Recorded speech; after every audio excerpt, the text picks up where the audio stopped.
தனிச்சிறப்பு. ஒரு அடர்ந்த காட்டில் நிறைய பழம், செடி, கொடி வகைகள் இருந்தன. அக்காட்டில் வளரும் அனைத்து பழங்களும் வருடத்திற்கு ஒருமுறை தனது நண்பர்களை சந்திப்பதற்காக மாநாடு ஒன்றை ஏற்படுத்திக் கொள்வதை வழக்கமாக வைத்திருந்தன. அந்த வகையில் அனைத்து பழங்களும் சேர்ந்து அந்த ஆண்டின் கடைசியில் மாநாடு ஒன்றை ஏற்பாடு செய்தன. தன் நண்பர்களை சந்திப்பதற்கு ஆர்வமாக அனைத்து பழங்களும் தயாராகிச் சென்றன. பின்னக்கூட்டத்தில் தலைமையேற்று பேசிய வாழைப்பழம், உலகில் உள்ள பழங்களில் எந்தப் பழம் அதிகச் சுவையுடையது மற்றும் எது சிறப்புடையது என்ற கேள்வியைக் கேட்டவாறே தன் உரையை முடித்துக்கொண்டு அனைவரையும் மகிழ்ச்சியாக இருக்கும்படி கூறியது. பின்னர் ஆப்பிள் தன்னை உட்கொள்பவர்களுக்கு நோய் வராமல் தடுக்கும் எதிர்ப்புத்திறன் என்னிடம் உள்ளது என்று கூறியது. உடனே மாதுளம்பழம் தன்னை உட்கொள்பவர்களுக்கு தோல் புற்றுநோய் வளர்ச்சியை தடுக்கும் திறனும் குடற்புண் வருவதை தடுக்கும் சக்தியும் உள்ளது என தன்னைத்தானே பெருமைப்படுத்தி பேசியது. பின்னர் கொய்யாப்பழம் தன்னை சாப்பிடுபவர்களுக்கு முகத்திற்கு பொலிவையும் அழகையும் தருவேன் எனவும், மேலும் மிக எளிதில் மதுபோதை பழக்கத்தில் இருந்து விடுதலை பெற முடியும் என்றது. பிறகு அன்னாச்சிப்பழம் தன்னை உட்கொண்டால் ஜீரண சக்தியை நன்கு தூண்டக்கூடிய திறன் என்னிடமே உள்ளது என்றது. இவ்வாறு அனைத்து பழங்களும் தன்னைத்தானே உயர்த்தி பேசியது. ஆனால் திராட்சைப்பழம் மட்டும் எதுவும் பேசாமல் அமைதியாகவே இருந்தது. அனைத்து பழங்களும் திராட்சை பழத்தை வியப்பாக பார்த்துக் கொண்டிருந்தது. திராட்சைப்பழம் ஏதாவது பேசும் என்று எதிர்பார்த்தன. ஆனால் திராட்சை பழமோ எதுவும் பேசாமல் அமைதியாக இருந்தது.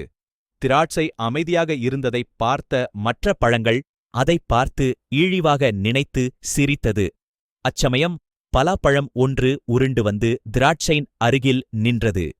பலாப்பழம் திராட்சை பழத்தை பார்த்து, அன்புடன், திராட்சையே, நீ ஏன் மௌனமாக இருக்கிறாய் என்று கேட்டது.